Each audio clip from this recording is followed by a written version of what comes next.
À Daloa, la 37e journée mondiale de lutte contre le VIH-Sida a eu lieu le jeudi 5 décembre 2024. Il en ressort que les efforts de sensibilisation avec une diminution des nouvelles infections, mais le taux de contamination chez les femmes qui dépasse actuellement 67% reste préoccupant. En lien avec le thème de l'année 2024, Katinan Touré, représentant du Conseil national des droits de l'homme, a présenté la loi sur le VIH-Sida. Par ailleurs, le docteur Gogo Léon, coordinateur de la lutte contre la maladie, a sensibilisé les participants à l'importance de la PrEP, un outil préventif efficace. Il était question pour nous d'apporter, donc pour le Conseil national des droits de l'homme, d'apporter notre contribution à cette commémoration-là, qui normalement se fait tous les 1er décembre de l'année.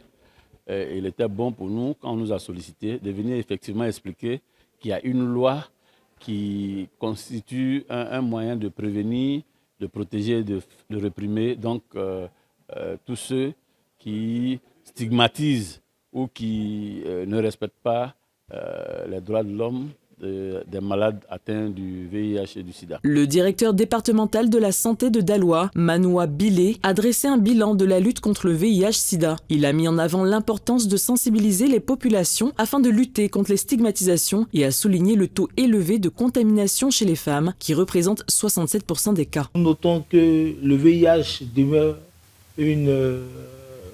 un problème de santé publique encore, vu que il y a encore quelques difficultés, mais dans l'ensemble, il y a une bonne évolution des indicateurs. Il y a une très bonne évolution des indicateurs parce que les nouvelles infections ont baissé considérablement. Les femmes, c'est 67% de l'effectif des personnes vivant avec le VIH-Sida. Il y a une féminisation de l'épidémie. Voilà. Et donc, il faut que nous puissions mettre des stratégies en place, des stratégies en place au niveau de l'accès aux soins, au niveau de l'accès au dépistage, mais aussi prendre en compte la spécificité de la femme dans la prise en charge du VIH-Sida. Bien que le nombre de nouvelles infections au VIH ait fortement diminué, il est essentiel de rester vigilant. Pour mémoire, la première journée mondiale de lutte contre le VIH-Sida a eu lieu le 1er décembre 1988 sous l'égide de l'Organisation mondiale de la santé, OMS, et de l'ONU-Sida.